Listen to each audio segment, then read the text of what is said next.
नमस्कार, आप देख रहे हैं आज तक। आपके साथ मैं हूं अंजना ओम कश्यप। दिल्ली में बच्चों की जान जा रही है, बड़ों की जान जा रही है, लेकिन ये सरकारें आपस में उलझी हुई हैं कि आखिर ये दिल्ली किसकी है। जब वोट चाहिए होता है, जब सत्ता के करीब पहुंचना होता है, तो ये पूरी की पूरी दिल्ली अपनी लगती है, लेकिन जब बारी काम जवाबदेही जिम्मेदारी की आती है तो हर कोई मुंह मोड़ता हुआ दिखाई देता है। और ये सवाल सभी पार्टियों से आज हम करेंगे इस मंच पर कि आखिर दिल्ली को कौन बचाएगा, आखिर क्यों इतने बेपरवाह, नाकाम और लाचार दिखे हम एक बीमारी के सामने आज के दशक के हिंदुस्तान में। तो एक खास मेहमान हमारे साथ इस पूरी चर्चा में शामिल होंगे, लेकिन सबसे पहले हमारे साथ दिल्ली की जनता यहां पर मौजूद है जो सीधा सवाल दागेगी। तालियों से आप अपना स्वागत कर लीजिए। ये लोग खुद सवाल पूछेंगे और यहां पर मौजूद नेताओं से हिसाब लेने की कोशिश करेंगे। बेहतर मेहमान इससे अच्छे नहीं हो सकते थे इस कार्यक्रम के लिए। विजेंद्र गुप्ता जी, एक बड़ा चेहरा दिल्ली की राजनीति के, बीजेपी की तरफ से हमारे साथ इस चर्चा में शामिल हैं। कांग्रेस पार्टी की तरफ से एक बड़ा चेहरा जिन्होंने आज विरोध भी किया, केजरीवाल साहब के घर तक बाहर तक गई, किरण वालिया जी हमारे साथ यहां पर मौजूद है। इसी के साथ राघव चड्ढा, आम आदमी पार्टी के वो चेहरा जो कि लगातार डेंगू के इस मसले पर आंकड़ों के साथ अपनी पार्टी को डिफेंड कर रहे हैं मंच पर। राघव चड्ढा हमारे साथ इस चर्चा में शामिल होंगे। दो अन्य खास मेहमान हमारे साथ इस चर्चा में शामिल हो रहे हैं। डॉक्टर रवि मलिक जो कि सीएमडी है रैडिक्स हेल्थ केयर के, एक अस्पताल चलाते हैं। उनसे हम ये जानेंगे कि आखिर क्यों डॉक्टर और अस्पताल इतने मर गए कि मरीजों को लौटा दिया, मरने दिया दिल्ली की सड़कों पर। इसी के साथ हमारे साथ नरेंद्र सैनी साहब हैं जो कि फॉर्मर सेक्रेटरी जनरल हैं आईएमए के, वो भी हमारे साथ यहां पर मौजूद है। लेकिन सबसे पहला आपके पास आते हुए विजेंद्र गुप्ता जी, मेरा पहला सवाल आपसे यही है कि ये उनकी गलती, हमारी गलती तो चलती रहेगी, लेकिन सबसे पहले आप ये समझाइए कि क्या आपको इस बात का अफसोस नहीं है कि दिल्ली की जनता को आपके केंद्र सरकार के अस्पतालों ने उसी तरह से रुस्वा किया जितना दिल्ली सरकार के अस्पतालों ने। आपके एमसीडी और एनडीएमसी ने भी उतनी ही नाकामी दिखाई, वक्त रहते आप भी नहीं जागे। अंजना जी, पहले तो मैं माफ़ी चाहूँगा कि आप अस्पतालों को राजनीतिक पार्टियों के बीच में मत बांटिए। अस्पताल अस्पताल है, चाहे वो नगर निगम का है, वो दिल्ली सरकार का है, चाहे वो केंद्र सरकार का है। और जहां भी गलती हुई है, जिसने भी की है, जीरो टॉलरेंस उस पर होना चाहिए। उनके दोषों को किसी भी रूप में माफ नहीं किया जा सकता। अस्पतालों की कमी के कारण या गलती के कारण। एक सेकंड सर, ये जीरो टॉलरेंस भला क्या है? ये किस दुकान में मिलती है? क्योंकि जीरो टॉलरेंस हमने कई बार सुना। अगर सफदरजंग अस्पताल ये आज कहता है कि मीडिया वाले से कोई डेंगू का पेशेंट बात ना करे, क्या है छिपाने का ऐसा उनके पास? ये जीरो टॉलरेंस के लिए आखिर हम किसका गला पकड़े? क्योंकि ये तो मेरे पास कोई फैक्चुअल चीजें तो नहीं है जो आप बता रही हैं। सफदरजंग अस्पताल केंद्र सरकार किसी ने क्या कहा कि कोई इंडिविजुअल क्या बोल रहा है, क्या नहीं बोल रहा है, मैं उस पर अपनी टिप्पणी, एक मिनट, कोई तो जवाब मैं देगा ना सर अंजना इस पे। जी, सर, मैं तो इतना जवाब कहूँगा कि ये जो समय है, हालांकि अगर इसका पूरा पोस्टमार्टम किया जाएगा तो फिर इसमें बहुत कुछ निकलेगा, क्योंकि मार्च में इस बात के इंडिकेशन आ गए थे कि दिल्ली में इस बार डेंगू जबरदस्त होगा और ये जो वायरल है ये बहुत बुरी तरह फैलेगा। उसका एक कारण ये है कि इसका एक साइकिल है और इस साल उस साइकिल में दिल्ली जो है उसकी चपेट में आने वाली है। और 12 एडवाइजरीज जो हैं, वो जो डायरेक्शंस जो हैं, लेटर्स जो हैं वो लिखे गए। ठीक है, मैं ये नहीं कहना चाहूँगा कि फलानी पार्टी की सरकार वहाँ है तो उसने फलानी पार्टी की सरकार को यहाँ लिखे। मैं इतना कहूँगा कि समय रहते सूचनाएं थी सरकारों के पास, लेकिन उसके बावजूद सरकार ने कदम क्यों नहीं उठाया, हम ये जानना चाहते हैं। राघव चड्ढा जी, क्या आप मुझे सुन पा रहे हैं? राघव चड्ढा जी से हमारा संपर्क अभी नहीं हो पाया, उनसे ये सवाल जरूर पूछेंगे। आज आप भी विरोध करती हुई सड़कों पर दिखी हैं, लेकिन कुल मिलाकर मुझे लगता है मीडिया का दबाव बना किरण जी। जब अविनाश और अमन जैसे बच्चों की मौत हुई तब सब जागे, तब तक गहरी नींद थी। ऐसे तो नहीं कह सकते। एक्शन लेना सरकार का काम होता है, मेरा काम नहीं कि मैं एक्शन लूं। मैं महसूस कर सकती हूँ, मेरे से कोई सलाह मांगे मैं दे सकती हूँ, मगर जाकर एक्शन तो इसीलिए हम लोग इलेक्ट करते हैं गवर्नमेंट को। ये तो अन्ना जी आप अप्रिशिएट करेंगी कि उनका दायित्व होता है। तो इस समय जिनका दायित्व था वो ये ब्लेम गेम नहीं है, मगर अनफॉर्चुनेटली ब्लेम गेम बन गया है। और जिनके घरों में मौतें हुई हैं, शायद हम लोग के टेलीविजन पे वो चेहरे देखने पसंद नहीं करेंगे कि शायद एक दूसरे पर हम लगा रहे हैं, मगर सच्चाई ये है कि पॉलिटिक्स अपने आप में एक न्यूट्रल शब्द है। उसको जब हम ग्रहण करते हैं तो जनता की भलाई के लिए करते हैं। तो कुछ ना कुछ कहीं ना कहीं उसका प्रभाव जनता पर पड़ता है कि हम कैसा शासन करते हैं। कुशासन है कि सुशासन है, ये जनता ही निर्णायक है। हम लोगों को जनता ने गलत समझा और हम लोग इलेक्शन हारे। मगर जो आम आदमी की पार्टी आम आदमी के लिए खड़ी थी, उसने आम आदमी को ही सबसे बड़ा धोखा दिया।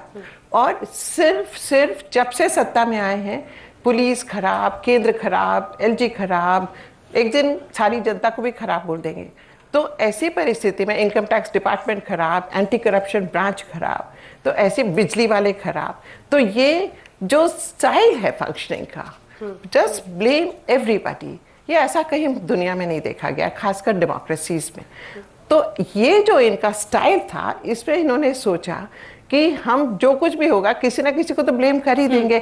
मगर उस समय डेंगू के बारे में सोचने के बजाय CYSS जो इलेक्शन इनकी पार्टी एक दिल्ली यूनिवर्सिटी में लड़ रही थी, वहाँ पे एक रॉक कॉन्सर्ट में पार्ट लेते हैं, सब कुछ करते हैं। हमको तो ये चीज़ें नहीं सोचती थी जब हम शासन में थे। तो उस समय गंभीर स्थिति थी और उससे पहले बहुत गंभीर थी, जो कि सोचने का समय था।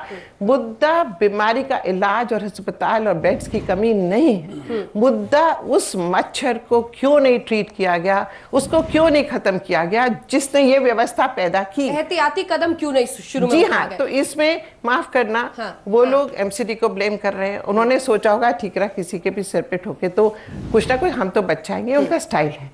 मगर इधर मैं ये आपको बताना चाहती हूँ कि हमारे समय में भी MCD ने हमें लिखा इस चीज़ के फंड नहीं है, उस चीज़ के फंड नहीं है, कीटाणुनाशक दवाइयाँ जिससे कि फ्यूमिगेशन होता है, धुआं फेंकते हैं, वो भी नहीं है। आप लोगों ने तो हम लोगों ने फिर भी कैबिनेट डिसीजन लिया। में भी डेंगू किस तरह से जी हाँ। परेशान करता था दिल्ली वालों को याद होगा। मैं लौटूंगी मैम आपके पास। हमने और भी मेहमान हमने हैं। हमने जी मैम, बजट मैं दिया लौटूंगी। और मिलकर इनके कमिश्नर साहब, इनके डॉक्टर मोगा जो हेल्थ कमेटी के इंचार्ज थे, उन सबसे ठीक है, हम समझ गए कांग्रेस और बीजेपी की ज्यादा पड़ती होता थी, है। आम आदमी पार्टी और बीजेपी की कम पड़ती है, कुछ ऐसा ही समझ में आ रहा है फिलहाल। लेकिन नहीं, ये तो मुश्किल की अपने बात यह है कि ऐसे वक्त पर लोगों को खामियाजा भुगतना पड़ रहा है। हमारे साथ बाबा रामदेव भी जुड़ गए हैं इसी मुद्दे पर। स्वामी जी, मुझे पता है आपने प्रेस कॉन्फ्रेंस करके बाकायदा तमाम इलाज और इंतजाम बताए हैं कि कैसे इलाज किया जा सकता है डेंगू का, ये चीजें खानी चाहिए। हालांकि दर्शकों को हम जरूर बता दें कि अगर आपकी हालत खराब है, सबसे पहले आपको एक डॉक्टर के पास जाना चाहिए, तभी इस तरह के इलाज घर पे किए जा सकते हैं। लिक्विड की बहुत ज्यादा जरूरत होती है, वो सब आपको लेने की जरूरत है। लेकिन इन सब के बीच आपको कौन नाकाम दिखता है, किसकी बड़ी नाकामी दिखती है स्वामी रामदेव? देखिए, चाहे वो केजरीवाल सरकार हो या केंद्र सरकार हो या समाज के लोग हो, सब लोगों को इस बात के लिए प्रयत्न तो करना ही पड़ेगा कि चारों तरफ गंदगी ना फैले, पानी जमा ना हो, जहां की डेंगू के मच्छर को पनपने का एक अच्छा एनवायरनमेंट मिलता है। इन चीजों का बचाव करना पड़ेगा और साथ साथ में आदमी को मच्छर ना काटे इसके लिए अब कपड़े भी पहनने पड़ेंगे। लेकिन आदमी ये सारे प्रिकॉशन एक हद तक ले सकता है। आदमी का मुंह भी खुला रहता है, हाथ भी कहीं ना कहीं से खुले रह जाते हैं। सुबह आदमी मॉर्निंग वॉक के लिए जाता है, वहीं मच्छर काट जाता है, या घर में कहीं बाल्टी में कहीं टब में पानी भरा हुआ है, या अक्सर लोग बर्तन साफ करते हैं तो रसोई बाहर की ओर होती है, वहां पर भी एक टब में पानी भर देते हैं और उसी में मच्छर जो है अंडे दे देता है और बहुत तेजी से फैलता है। तो जो है छिड़काव आदि करने से, तमाम तरह की प्रिकॉशन लेने से इसको कम किया जा सकता है, लेकिन खत्म नहीं किया जा सकता। कोई कलयुगी अवतार नहीं है ये। हाँ, ये सच है कि आज जैसे डेंगू का प्रकोप फैल रहा है, ऐसे 10 साल पहले, 15 साल, 20 साल पहले ऐसा नहीं होता था। तो इसके ऊपर प्रिकॉशन लेने की तो बहुत जरूरत है। और उसके बाद ये भी जरूरत है कि डेंगू का एक भय भी लोगों के दिमाग में बैठा दिया। डेंगू माने मौत का पर्याय, ऐसा नहीं है। डेंगू में खाली 3 सिम्टम्स होते हैं। एक फीवर हो जाता है, प्लेटलेट घटने लगते हैं, लिवर के ऊपर इफेक्ट होने से उल्टी आदि आने लगती है। इन तीनों सिम्टम्स को हम आसान तरीकों से जो है खत्म कर सकते हैं, इनसे पेशेंट को बाहर निकाल सकते हैं। ये सच है कि एलोपैथी में जो किट बनी है उससे जो है एंटीजन नाम का जो टेस्ट, पॉजिटिव जो टेस्ट करते हैं हम, उससे पता लग जाता है कि जो डेंगू का जो वायरस होता है उसका प्रोटीन डिटेक्ट हो जाता है। डिटेक्ट होने के बाद उपचार क्या है? वो फोलिक एसिड देते हैं, विटामिन सी देते हैं, क्रोसिन देते हैं। फिर कोई उल्टी आदि हो गई तो उसमें एमसेट आदि देते हैं। अब ये चीजें कई बार कारगर नहीं होती। ज्यादातर रोगियों को होता क्या है कि प्लेटलेट चढ़ाने पड़ जाते हैं और प्लेटलेट चढ़ाने के बावजूद भी प्लेटलेट गिरते रहते हैं। तो मैंने एक सामान्य उपचार इसका ये बताया कि भाई ये कोई ऐसी भयावह बीमारी नहीं है, कोई ये जानलेवा बीमारी नहीं है। आप मात्र जो है ये गिलोय जो पूरी दिल्ली भर में, इसको पी करके बुखार को, जो डेंगू से रिलेटेड बुखार है, ऐसे तो ये सामान्य बुखार से लेकर के, मलेरिया से लेकर के, स्वाइन फ्लू के बुखार से लेकर के, हमने इसके ऊपर डोपिंग टेस्ट भी किया है, इसके ऊपर कई तरह के साइंटिफिक रिसर्च भी किए। किसी भी तरह के बैक्टीरियल वायरल इन्फेक्शन से लेकर के किसी भी बैक्टीरिया आदि के और किसी भी वायरस के अटैक को ये रोकता है 100%। इसके ऊपर हमने रिसर्च भी किया है। गिलोय प्लेटलेट को बढ़ाता है और बुखार को एकदम से कम कर देता है। फिर ये जो एलोवेरा है, ये प्लेटलेट को भी बढ़ाता है और लीवर फंक्शन को भी अच्छा करता है। अनार और ये जो है पपीते के पत्ते, ये तो सब जगह उपलब्ध हो जाते हैं और इनसे हम डेंगू से लड़ ही नहीं सकते, डेंगू से पूरी तरह से मुक्ति पा सकते हैं। लेकिन स्वामी रामदेव जी, आपको रोक के मैं ये बीच में टोकना चाहती हूँ। ये जो आप बार बार कह रहे हैं कि आपने सब कुछ टेस्ट कर लिया है, सब कुछ कर लिया है, अस्पतालों पे ताला लगाने की तो जरूरत नहीं है ना। मेरा सवाल आपसे ये है कि आप बताइए ये सब उपाय है, लेकिन लोगों को डॉक्टर के पास जाने दीजिए, क्योंकि बच्चों की मौत हो रही है इस बीमारी से। मेडिकल साइंस से तो आगे नहीं निकल गए हैं बाबा रामदेव। देखिए, सब मामलों में तो नहीं है, मैंने कहा टेस्टिंग भी हमसे एडवांस है, लेकिन इस डेंगू के संदर्भ में भी, लेकिन उपचार में डेंगू में एलोपैथी पीछे है, आयुर्वेद आगे है। हाँ, वो हार्ट सर्जरी में आगे हो सकते हैं, वो लीवर की सर्जरी में आगे हो सकते हैं, वो और दूसरे प्रकार के जो है शल्य चिकित्सा में, ऑपरेशंस में हमसे कई मामलों में आगे हो सकते हैं, लेकिन डेंगू में एलोपैथी से आयुर्वेद आगे। और मैं तो कहता हूं इसको राजनीतिक मुद्दों से या तमाम तरह के एलोपैथी, आयुर्वेद, किसी भी पैथी की बात नहीं, हमें तो उन रोगियों से सिंपैथी होनी चाहिए जो बच्चे हैं, महिलाएं जो बेमौत मर रहे हैं डेंगू के कारण से, उनको हम कैसे बचाएं। हाँ, लेकिन ये बार बार जो आप लोग सब कहते हैं कि राजनीति से परहेज हो, राजनीति से परहेज हो, वही राजनीति के शिकार वो लोग हो रहे हैं जिनको अस्पतालों पे अलग अलग जगहों पर जाना पड़ता है। फॉगिंग नहीं हुई, एक सवाल मैं ले रही हूँ, फिर मैं लोगों के बीच जाऊंगी, डॉक्टर्स भी यहाँ पर मौजूद हैं, उनसे सवाल जवाब होंगे।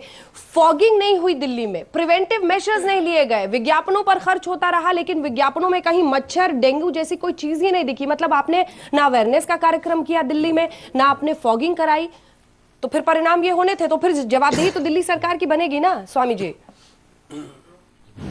मैंने कहा, मैंने माना इस बात को कि फोगिंग होती और दूसरे प्रिकॉशंस लिए जाते तो इतना, फोगिंग होती और प्रिकॉशन लिए जाते तो इतना, दोनों जिम्मेदार हैं या नहीं है? दोनों होता जितना आज देखने को मिल रहा है। ये सच है। दोनों जिम्मेदार है कि नहीं? सबसे बड़ा सवाल यह है कि दोनों जिम्मेदार है कि नहीं? केंद्र सरकार भी, क्योंकि एमसीडी एनडीएमसी में बीजेपी का शासन है, उनको जिम्मेदारी निभानी चाहिए थे। ये तमाम सवाल है, लेकिन अब मैं चाहती हूं कि लोगों की इसमें, क्योंकि डॉक्टर से भी यहां पर मौजूद है, तो डॉक्टर से भी अगर आपको सवाल करना है तो आप लोग ही सवाल कीजिएगा। पूछिए साहब।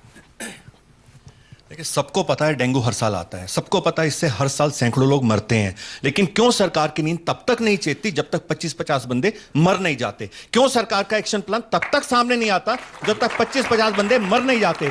मैं तीनों पार्टियों से पूछना चाहूंगा, हालांकि आम आदमी वाले यहां दिख नहीं रहे, कि क्या राघव चड्ढा जी अब हमारे साथ फोन लाइन पर जुड़ गए हैं, उनसे भी जवाब लूंगी इसका। मैं तीनों पार्टियों से यह पूछना चाहूंगा कि क्यों नहीं स्टैंडर्ड परमानेंट इंस्ट्रक्शंस इश्यू की जाती ताकि किसी भी सीजन में कोई भी patient dengue, chikungunya, swine flu का पहुंचे तो उसको बिना किसी हील हुज्जत के ट्रीटमेंट मिले, ताकि बेमौत मौत को रोका जा सके। राघव चड्ढा जी हमारे साथ फोन लाइन पर जुड़ गए हैं। ये पहला सवाल आप ही से मैं लेना चाहती हूँ राघव। जो बात एक आम आदमी दिल्ली का समझ सकता है, वो सरकारों को समझने में इतना देर क्यों लगा? मुख्यमंत्री साहब अस्पताल में दिखे, लेकिन क्या वो अविनाश और अमन की मौत का इंतजार कर रहे थे जागने के लिए? देखिए अंजना जी, मैं पहले ही शुरुआत में ही आपको बता दूं कि मैं इस बात का या इस पूरे मुद्दे का कतई भी राजनीतिकरण नहीं करना चाहता, और ना ही आप मेरे बयान में पाएंगे कि मैं कुछ भी राजनीति से जुड़ा हुआ कुछ भी उस संदर्भ में आपके समक्ष रख रहा हूं। परंतु 2-3 बातें मैं जरूर कहना चाहूंगा कि हमारी सरकार फरवरी 2015 में बनी, उस पहले दिन से ही हमारी डेंगू, मलेरिया और इस प्रकार की अन्य बीमारियों को रोकने के लिए हमारे स्वास्थ्य मंत्री ने कार्य शुरू करा। उसी के चलते हमने ये पाया कि आज दिल्ली के अंदर जो हॉस्पिटल बेड्स हैं दिल्ली सरकार के अस्पतालों में, उनमें 300% का इजाफा हुआ पिछले साल के कंपैरिजन में। राघव जी, आपको बीच में रोक रही हूं सर, लेकिन आपकी पहली मल्टी एजेंसी सरकार की मीटिंग कब हुई? जब अविनाश की मौत हो चुकी थी। मंडे को आपकी पहली मल्टी, डेंगू पर सर आपकी मल्टी एजेंसी मीटिंग पहली बार सोमवार को ही हुई है अविनाश की मौत के बाद। आपको मैं बताता हूँ ये जानकारी आपकी क्यों गलत है कि पहली ऐसी मीटिंग हुई। पहली मीटिंग नहीं, हमारी पहली मीटिंग अप्रैल के महीने में हुई थी, जहां तक मेरी जानकारी है। और उसके बाद हमने जून और जुलाई में डेंगू और मलेरिया पर एक प्रेस कॉन्फ्रेंस भी करी थी, जिसमें आपके चैनल के पत्रकार भी आए थे, आप वो रिकॉर्डिंग निकाल के भी देख सकते हैं। तो ऐसा नहीं है। फिर हाँ, मैं आ रहा फॉगिंग हूं। क्यों नहीं हुई? मैं उसी पे, मैं नई दिल्ली में रहती हूँ सर, मैं नई दिल्ली में रहती हूँ, मुख्यमंत्री साहब ही मेरे विधायक हैं मेरे मेरे इलाके में फॉगिंग नहीं हुई। अब उसके लिए भी आप अगर कुछ आंकड़ा दे सके तो बता दीजिए, क्योंकि फॉगिंग नहीं हुई। बता रहा हूँ जी, मैं आपको जवाब दे रहा हूँ। देखिए, जहां तक आपने दिल्ली सरकार की प्रिपेयर्डनेस का पूछा, वो मैं आपको बता सकता हूँ अगर आप चाहेंगी तो। चाहे 300% बेड्स का इजाफा किया हो, चाहे वो दवाइयां उपलब्ध कराई हो, चाहे वो हमारे अस्पतालों में हो रहे मुफ्त के इलाज हो। परंतु उसके अलावा जो आपने अभी फॉगिंग पे सवाल पूछा, मैं उस पर भी जवाब दे देता हूँ। देखिए, डेंगू बीमारी के दो एस्पेक्ट्स हैं, एक प्रिवेंटिव एस्पेक्ट है, क्यूरेटिव एस्पेक्ट है। क्यूरेटिव एस्पेक्ट ट्रीटमेंट और दिल्ली सरकार की क्या अस्पतालों में हालत है, उस पर चर्चा हो सकती है। प्रिवेंटिव एस्पेक्ट है फॉगिंग, साफ सफाई, सैनिटेशन, कंजर्वेंसी, ये सारा जो सारा काम है ये नगर निगम और एमसीडी का होता है। अब एमसीडी ने अगर फॉगिंग नहीं करी, एनडीएमसी नहीं करी, तो वो आप उनसे पूछ लीजिएगा। राघव जी, तसल्ली से बांट लीजिएगा, मैं आपको कहती हूँ तसल्ली से बांट लीजिएगा एक दिन कहीं पेड़ के नीचे बैठ के कि ये हमने किया, ये उन्होंने किया। लेकिन ईमानदारी से जवाब दीजिएगा सर, ईमानदारी से जवाब दीजिएगा। क्या दिल्ली सरकार, सर प्लीज, क्या दिल्ली सरकार वक्त पर काम करती सर तो थोड़ी सी बेहतर तस्वीर नहीं होती? अंजना जी, देखिए, हम शायद मैं एक बात कहना चाहता हूँ, ये अभी तक की बात कर रहे हैं, जवाब देने दीजिए। मैं इनसे आगे की पूछ रहा हूँ, मैं एक घोषणा कर रहा हूँ यहाँ, मैं एक जानकारी, इसीलिए हमने आपको जी जी, पहले मैं फोन लाइन पर एक मिनट राघव, एक विजेंद्र जी भी मैं एक सवाल करना चाहता हूँ, जवाब एक साथ दे दीजिएगा जल्दी से। देखिए, आज है 17 सितंबर, हाँ। अभी तो डेंगू की एक शुरुआत है। ये मैं बहुत कड़वी बात कह रहा हूँ, डेंगू का जो पीक सीजन है वो अभी आना बाकी है, अक्टूबर तक रहता है, अक्टूबर एंड तक बिल्कुल, और नवंबर फर्स्ट वीक तक। और अभी तक के जितने आंकड़े पिछले 20 साल में, अगर डेंगू के सबसे ज्यादा पेशेंट्स रिपोर्ट हुए हैं तो वो अक्टूबर मंथ में हुए हैं, एंड ऑफ सितंबर में हुए हैं। तो सवाल तो क्या? अभी लगभग इनके पास और 10 दिन है, जो ये स्थिति अभी है इससे और ज्यादा खराब होने की तरफ बढ़ेगी। ये हमें बताएं कि आने वाले 10 दिन के बाद जो दिल्ली में डेंगू के और बहुत बड़ी संख्या में पेशेंट्स आने वाले, और मैं अंजना आज फिर कह रहा हूं 50,000 पेशेंट आज भी हैं दिल्ली में। ठीक है, ठीक है, जिसका जवाब देंगे।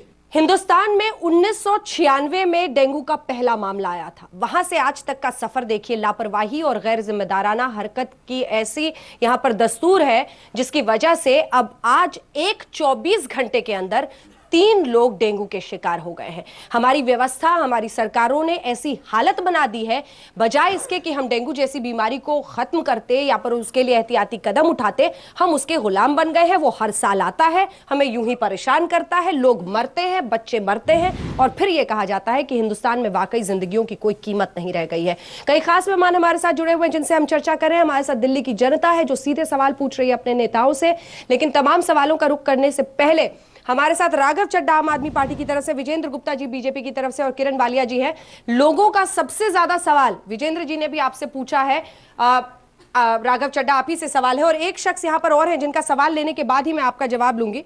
मेरा सवाल यह है कि कल दिल्ली के हेल्थ मिनिस्टर ने अनाउंस किया था, अपर कैप लगाया था डेंगू के टेस्ट के लिए 600, और आज ही मैंने अपने बेटे का टेस्ट कराया लालपैथ न्यू फ्रेंड्स कॉलोनी में। उन्होंने 950 रुपये डेंगू के टेस्ट का लिया और प्लेटलेट्स के लिए 100 रुपया लिया है, जो कि कल हेल्थ मिनिस्टर ने अनाउंस किया था कि 50 रुपये होगा इसका कैप, अपर कैप। तो मैं आम आदमी पार्टी की सरकार से या इनके प्रवक्ता से पूछना चाहता हूँ कि क्या ये सिर्फ ऑर्डर करेंगे या इंप्लीमेंटेशन को भी देखेंगे? राघव चड्ढा जी जवाब दीजिए। बहुत ही अच्छा सवाल, बहुत ही अच्छा सवाल अंजना जी। और हम तो सदैव से ये बात कहते हैं कि सरकार अकेले कुछ नहीं कर सकती जब तक ऐसी जागरूक जनता हमारे साथ नहीं खड़ी। आज इन्होंने अभी एक लैब का नाम लिया, उनका पता बताया। मैं शो खत्म होते ही 7:05 पे अपने हेल्थ मिनिस्टर जी को फोन करूंगा, उनसे दरख्वास्त करूंगा कि इसी समय कार्रवाई करें। और मैं आपको ये भी बात बता दूं कि पिछले 24 घंटे में जब से हमने ये अनाउंस करा है, अपर लिमिट फिक्स करी है कि 600 रुपए से अधिक में किसी भी व्यक्ति से पैसे नहीं वसूले जा सकते डेंगू के टेस्ट के लिए, कम से कम 5 लैब्स को सील किया जा चुका है। और जो एंटी इंफ्लेमेटरी दवाइयां जो बेची जा रही थी, उन सारी जिसके लिए भी बैन करा गया था, उन दवाइयों को भी जो मेडिकल स्टोर्स बेच रहे थे उनको भी नोटिस इशू कर दिया गया। तो मैं आपको बस यही बताना चाहता हूं कि सरकार आपके साथ काम करेगी। इस प्रकार की जो भी सूचना आपके पास है तुरंत सरकार को बताइए, और मैं आपको आश्वासन देता हूं कि ये जो आपने अभी केस बताया है इस पे सख्त कार्रवाई करवाएंगे। दूसरी चीज जो अभी ब्रेक से पहले जो बात हो रही थी, मैं उस पर भी अपनी बात रखना चाहूंगा मैं राजनीति नहीं करना चाहता और मैं उम्मीद करूंगा कि यहाँ पे जो भी राजनीतिक प्रतिनिधि बैठे हैं, राजनीतिक दल के प्रतिनिधि, वो भी राजनीति ना करें। पर और जो विजेंद्र जी ने सवाल किया, मैं उसका जवाब उन्हें दे देता हूँ। देखिए, आज दिल्ली में लगभग 10,900 हॉस्पिटल बेड्स दिल्ली सरकार के हैं, 10,810 बेड्स केंद्र सरकार के हैं और 25,000 बेड्स प्राइवेट अस्पतालों के हैं। हम सबको मिलकर काम करना है। और आज मैं ये कह रहा हूं, चाहे प्राइमरी रिस्पॉन्सिबिलिटी फॉगिंग की, साफ सफाई की एमसीडी की है और एमसीडी को ही वो काम करना है, परंतु आज यदि आपको हमसे कोई भी मदद चाहिए, आपको अगर ये लगता है कि हम आकर मदद करें, हम आकर साफ सफाई करें, हम वो भी करने के लिए तैयार हैं। राजनीति करने के लिए बहुत साल मिलेंगे, बहुत दिन आएंगे, बहुत मुद्दे मिलेंगे। आज लोगों की मौत पर, लोगों की लाशों पर, इस बीमारी पर, इस पे कम से कम राजनीति नहीं करते। आइए आप और हम आज संकल्प लेते हैं कि इस पर राजनीति नहीं करेंगे। में आप इशू कर रहे हैं, क्या दिखाना चाहते हैं आज आप और हम संकल्प लेते हैं। और मैं कांग्रेस के प्रतिनिधि से भी कहना चाहूंगा 4 महीने पहले कांग्रेस के प्रतिनिधि अरविंद केजरीवाल जी के घर के सामने धरना प्रदर्शन कर रहे थे। यदि वो जो 50-100 लोग वहां धरना प्रदर्शन करने गए, यदि वो डेंगू का जागरूक कैंपेन करते, यदि गली गली में जाकर डेंगू अवेयरनेस कैंपेन करते तो ज्यादा बेहतर होता। राघव, डॉक्टर किरण वालिया भी वहां पर थी और वो भी एक सवाल आपसे करना चाहती है। डॉक्टर वालिया वो कह रहे हैं कि आप लोग को वहां पर जाकर राघव जी, लोगों को जागरूक 526 करोड़ में से एक भी इश्तिहार लगाओ पूरी दिल्ली में, किसी एमसीडी के ऑफिस के ऊपर, किसी डिस्ट्रिक्ट ऑफिस पर, किसी अस्पताल में, किसी मेट्रो में, कि बचाव क्या क्या होंगे, उसका जवाब दीजिएगा राघव जी। एक भी इश्तिहार, सब इश्तिहार कह रहे हैं राघव जी, डॉक्टर एसोसिएशन की तरफ से मैं बोल रहा हूँ, हम आपके साथ राघव जी, उसका जवाब वो दे दे, वो जरा उसका दे दे, फिर फौरन आप जल्दी से जवाब लीजिएगा। आप पूछ लीजिएगा उसके बाद, पहले इसका जवाब देने दीजिए। आज 526 करोड़ का सवाल केवल ये लोग नहीं पूछ रहे, बड़े लोग पूछ रहे हैं। तो मैं पहले स्पष्ट कर दूं, और वालिया जी तो मंत्री रही हैं सरकार में, उन्हें ये बात पता होनी चाहिए कि 526 करोड़ साल का बजटरी एलोकेशन है। 526 करोड़ रुपए सरकार ने खर्चा नहीं किया है, केवल बजटरी एलोकेशन किया गया है इसी प्रकार के जागरूक कैंपेन चलाने के लिए। और जैसा कि मैंने भी आपके चैनल पर कहा कि जून के महीने में, जुलाई के महीने में हमने प्रेस कॉन्फ्रेंस करी थी, उसके बाद अवेयरनेस कैंपेन चलाए थे। यदि आपने वो पर्चे और वो बैनर नहीं देखे तो उससे मैं कुछ नहीं कर सकता। पहली चीज। दूसरी चीज, मैं एक और चीज आपके चैनल पर बता दूं। हजारों करोड़ रुपए खर्च करने के तैयार है। राघव जी, आपने डायरेक्टिव दिया कि डॉक्टर सभी लोग 600 रुपए में आपका डेंगू का टेस्ट करेंगे और 50 रुपए प्लेटलेट से करेंगे। आपने कभी डॉक्टर के साथ बैठकर कभी ये किया कि ये आपने कैसे इस प्राइस लिस्ट पे पहुंचे? हम बिल्कुल तैयार, हम बिल्कुल सस्ते दामों पे करना चाहते हैं। क्या आपकी सरकार ने कोई सब्सिडी दी डॉक्टर्स को कि चलिए जी ये किट्स हम आपको फ्री दिलाते हैं या किट्स आपको सब्सिडाइज रेट पे दिलाते हैं? क्या इन किट्स के ऊपर आपको बैठ नहीं करने पाते? हर एक डॉक्टर, राघव जी, हम आपको बता रहे हैं, प्राइवेट सेक्टर में इस समय आपके साथ है। हम बिल्कुल कम से कम दामों पे करने की कोशिश करेंगे, लेकिन आप डॉक्टर्स को भी कुछ सहूलियत दीजिए। उनको आप सब चीजें लगाते हैं एज ए कमर्शियल, सब चीजें आप उनके ऊपर टैक्सेस लगाते हैं और उनके से सवाल पूछ रहे हैं ना, सवाल का जवाब दीजिए। वो पूछ रहे हैं, आप सवाल भी सुनिए सर, आप एक तरफा मत बोलिए। वो कह रहे हैं कि आपके हिसाब से कितना होना चाहिए? देखिए, ये हम आपके साथ बैठ के, जो अभी तक हम चार्जेस ले रहे थे वो उसी हिसाब से लोग मर रहे हैं अस्पताल में, आपके पास बैठने का टाइम है। हमने कोई भी पैसे ज्यादा, आप ये बताइए, आज दिल्ली के अंदर डेंगू फैल गया है, आज लोगों की जानें जा रही हैं। मैं आपको चाय पर बुलाऊं अपने दफ्तर में और आपसे ये पूछूं कि क्या बात होनी चाहिए? आज लोगों को हमने बचाना है कि आप लोगों को बुलाकर ये पूछना है? और मैं आपको एक और चीज बता दूं, हमारे स्वास्थ्य मंत्री ने, आप सुन लीजिए, अब मैंने आपका सवाल सुन लिया, अब डॉक्टर साहब बात भी तो सुनिए। अब डॉक्टर साहब दूसरे की बात भी तो सुनिए प्लीज, कृपया कर हमारी बात सुनिए।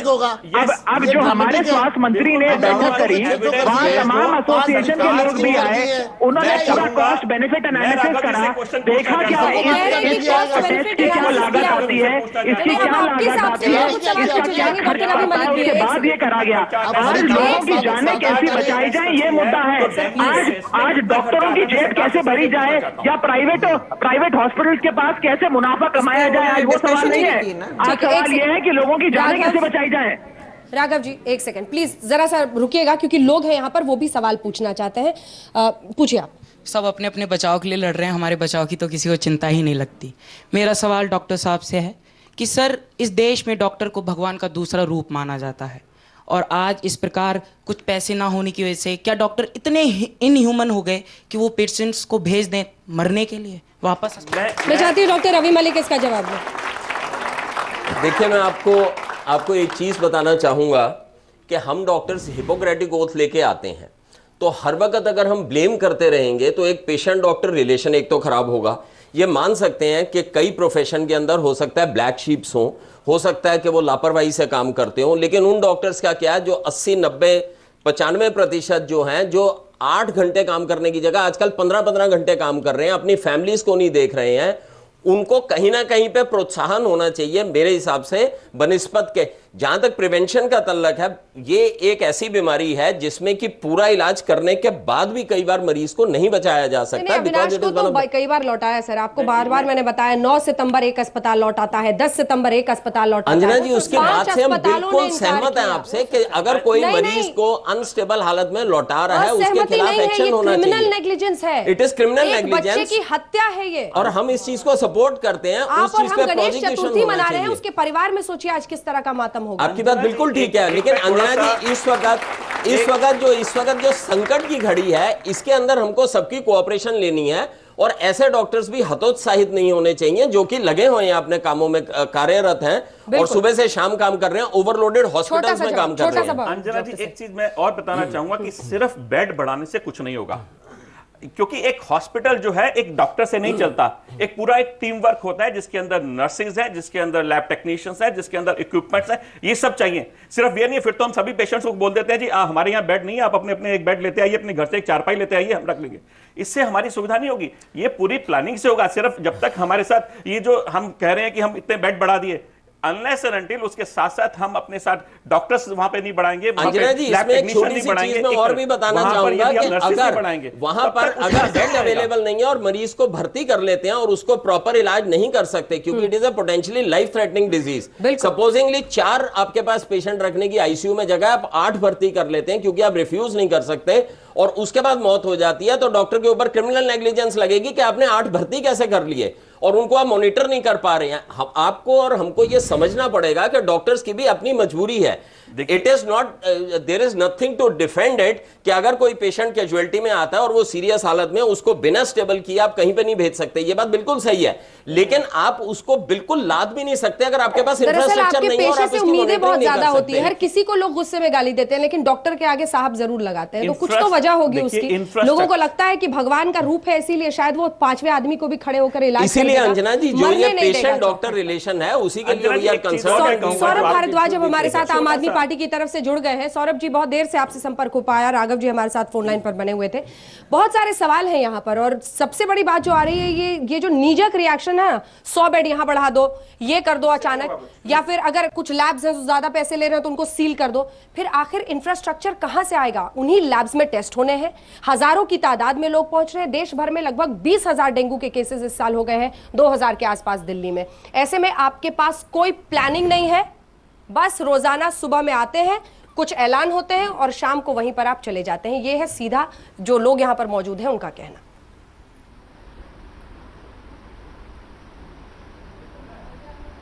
देखिए अंजना जी, WHO कहता है कि इस तरीके के देशों के अंदर 5 बेड प्रति 1000 पॉपुलेशन के होने चाहिए। दिल्ली के अंदर ये आंकड़ा जब हमने सरकार संभाली तो 2.7 बेड्स पर 1000 लोग, पर 1000 लोगों पे 2.7 बेड हैं।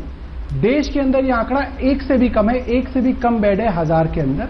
ये बात हम समझते थे, तभी हमने दिल्ली का बजट जो 2 महीने पहले ही आया है उसके अंदर हमने प्रावधान किया कि हेल्थ सेक्टर के अंदर पैसा बढ़ाने की जरूरत है, बजट भी बढ़ाया है। एक जो एग्जिस्टिंग इंफ्रास्ट्रक्चर है उसको ओवरस्ट्रेच करने की एक लिमिट है। दिल्ली सरकार के पास 10,000 बेड हैं, बाकी 40,000 बेडों में से 20,000 प्राइवेट के हैं, कुछ सेंट्रल गवर्नमेंट के हैं, कुछ MCD के हैं। तो हमने जो अपने 10,000 बेड्स हैं उनको ओवरस्ट्रेच करने की कोशिश में भी 1000 बेड्स ही बढ़ा सकते हैं, इससे ज्यादा बढ़ाना इंफ्रास्ट्रक्चर को बहुत मुश्किल काम है। बात हो रही है कि बेड बढ़ाने जो भी सुविधाएं हो सकती हैं, प्राइवेट हॉस्पिटल्स को निर्देश दिए जा रहे हैं, प्राइवेट क्लिनिक्स को निर्देश दिए जा रहे हैं। जी सौरभ, कुछ ऐसे परिवार वाले यहाँ पर मौजूद हैं जिनके घर में, आपके घर में किसी को डेंगू हुआ है? हमारे बड़े भाई साहब को हुआ, 2 बार हॉस्पिटल जाके वापसी आ चुके हैं। मतलब वहाँ पे उनको भर्ती नहीं कर रहे? खाली ट्रीटमेंट लिख के दे देंगे, अभी अपनी दवाइयाँ लो, आपको आराम आ जाएगा। कौन से अस्पताल गए थे आप? हमारे बड़े ब्रदर गए थे, राम लोहिया में भी गए थे और अपना इरविन में भी गए थे। लेडी अविन और राम मनोहर लोहिया, 2 अस्पतालों में गए। कोई जवाब इसका विजेंद्र गुप्ता जी? इतने मीडिया में हो हल्ला के बावजूद यही हो रहा है। मैं आपको एक बात स्पष्ट कर दूं, इसके बारे में मुझसे ज़्यादा बेहतर डॉक्टर साहब बताएंगे कि इसमें पहला तो इशू है, पैनिक होने की ज़रूरत नहीं है। हर व्यक्ति को अस्पताल में भर्ती करने की भी ज़रूरत नहीं है। डेंगू, ये बात सही है कि डेंगू का कोई इलाज नहीं है, लेकिन हर डेंगू का पेशेंट कोई इसको लाइफ थ्रेट है ऐसा नहीं है। मैंने जो 50,000 पेशेंट कहता हूँ, एक सेकंड आपको रोक रही हूँ सर, प्लेटलेट काउंट उनका कितना है? मेरे पोतरे को भी हुआ था, आज प्राइवेट में इलाज करवाया गया उसका, सरकारी में लेके गया, उसे एडमिट नहीं किया गया। गोयल नर्सिंग होम में 25,000 का बिल बना उसका। नहीं, अभी आपके भाई साहब का प्लेटलेट काउंट कितना है जितना पे लौटा है? मैंने नहीं काउंट किया। वैसे उनकी अब भी पोजीशन घर में खराब है, घर में ही है अभी, तो अभी भी तबीयत ठीक नहीं है उनको। जैसे रामदेव जी ने बताया जो ग्लो वगैरह देने के लिए, तो हमारे जस्ट हमारे घर के सामने लगी, फिर हम लोगों ने वो तोड़ के कुछ। ठीक है, एक दो सवाल लेकर मैं ब्रेक पर जाना चाहती हूँ क्योंकि लोग पूछे। मेरा सवाल डॉक्टर साहब से भी है और नेताजी जो बैठे हुए उनसे भी है। डॉक्टर साहब कहते हैं कि नेता लोगों की कमी है, नेता लोग कहते हैं कि डॉक्टर की कमी है। ये कमी है कहाँ पे जो हमें समझ नहीं आ रही, ये हो क्यों रहा है? तो इसमें आपको मैं एक चीज बताना चाहूंगा। डॉक्टर साहब आपसे एक छोटी सी बात कहूंगा, आपने भी कहा कि वैट लगा रहे हैं, इन्हें मिलके बात करनी चाहिए, लेकिन फिर नेता लोग कह रहे हैं नहीं हम उन्हें ये पूरी सुविधा दे रहे हैं, तो एक कमी आ कहाँ रही है? देखिए जहां तक दो चीजें हैं इसके अंदर। एक तो है अबाउट द इलनेस, उसमें अवेयरनेस की थोड़ी सी कमी है। अवेयरनेस में एक कहूंगा, जैसे मैं प्लानिंग की बात हो रही थी कि आपके घर में इंस्पेक्टर आता है, इंस्पेक्टर का काम होता है कि आपको अवेयर कराए कि आपके यहाँ पे डेंगू फॉगिंग के लिए पहुंचे तो फिर तय करेंगे कहाँ कहाँ कराना है। लेकिन ये वाकई जागरूकता की बात है, जागरूकता की जरूरत है कि हर जगह पर जहां भी मुमकिन हो अपने भी एफर्ट्स करने चाहिए। आप एक जवाब दे रहे थे सर। मैं कह रहा था कि जो फॉगिंग की बात हो रही थी कि जो इंस्पेक्टर होता है ना, उसका काम ये होता है कि चालान काटने का, उसका काम अवेयरनेस का नहीं होता कि यहाँ आपके यहाँ है। नहीं, मैं तो आपसे एक सवाल पूछती हूँ, आईएमए की तरफ से आप जुड़े रहे हैं, आईएमए ने कोई कदम उठाया है? देखिए आप लोगों का इतना बड़ा एसोसिएशन है, इसी आज भी हमने कॉन्फ्रेंस की है जिसमें अवेयरनेस कैंपेन के लिए कहा है। जैसे किसी हमारे किसको कहा? सबको, अब मीडिया के थ्रू हमने सबको बोला है और हमारी तरफ से ट्विटर के थ्रू वेबसाइट के थ्रू सब इंफॉर्मेशन जा रही है। और आज फिर मैं कहना चाहूंगा कि डेंगू जो है एक प्रिवेंटेबल डिजीज है। मैं नहीं कहूंगा कि इसका इलाज नहीं है, ये इलाज वाली बीमारी है। इससे यदि हम समय रहते हुए हम इलाज कर रहे हैं। आपको बता दें पिछले 24 घंटे में डेंगू के 281 मामले आ गए हैं, ये अपने आप में बताता है। तो मालूम नहीं है। देखिए इलाज सिर्फ ये है कि एक तो हम पानी खूब पिए, हम पानी खूब पिए, रेस्ट करें, क्योंकि 2 से 2.5 लीटर इसके 3 लक्षण होते हैं। प्लेटलेट चढ़ाने के अलावा प्लेटलेट देखिए इसका क्या इलाज है? डेंगू 3 फॉर्म में हो सकता है।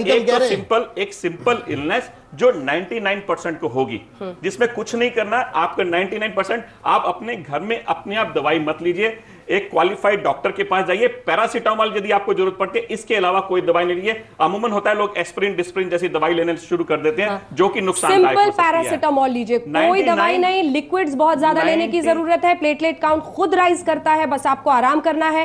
एंटीबायोटिक्स या कोई भी ऑफ द काउंटर आप दवा लेकर खाएंगे तो आपकी तबीयत बहुत ज्यादा बिगड़ सकती है।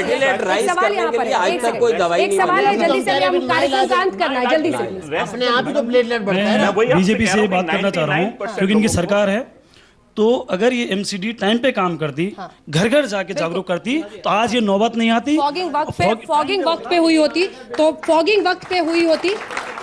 अब इस कार्यक्रम का हमें अंत करना पड़ेगा। किरण जी 2 लाइन में जल्दी से कंक्लूडिंग रिमार्क। हमारे दिल्ली में मुझे स्वच्छ भारत के कोई लक्षण नजर नहीं आ रहे, और ये जो भी मन की बात में कहा जा रहा है वो व्यवहार में उन्हीं के द्वारा जो एजेंसीज है वो नहीं कर रही हैं। इसलिए ये प्रिवेंटेबल है, तो उसमें राजनीति करी थी। एक्सक्यूज मी, नहीं, सच्चाई है, सच्चाई है, सच्चाई है। नहीं सर, उनको राजनीति करने दीजिए, आप काम कर लीजिए। सच्चाई है, कांग्रेस का काम है डिस्करेज करो। नहीं, उनको राजनीति करने दीजिए। एक सेकंड, लोगों ने किया नहीं, सच्चाई है। नए रिकॉर्ड बनाए और आप जब सरकार काम करना छोड़ दिया और फुटबॉल बना के रख दिया। चलिए इसी बात के साथ इस कार्यक्रम का हम अंत करते हैं। फॉगिंग नहीं हुई, लेकिन विजेंद्र जी चलते चलते हाथ उठा के उनको राजनीति करने देंगे, हम काम करेंगे। एमसीडी और एनडीएमसी फॉगिंग कराएगी, लगातार कराएगी, रोज कराएगी। खत्म करना हाथ उठा के बोल चाहिए, दीजिए। अवेयरनेस बढ़ानी चाहिए। कौन बढ़ानी चाहिए? बिल्कुल उतर गया। नहीं, एमसीडी को करना चाहिए, एनडीएमसी को करना चाहिए, दिल्ली सरकार को करना चाहिए। सफाई नहीं हुई। आप और देखते होगा। रहिए आज तक, आप देखते रहिए आज।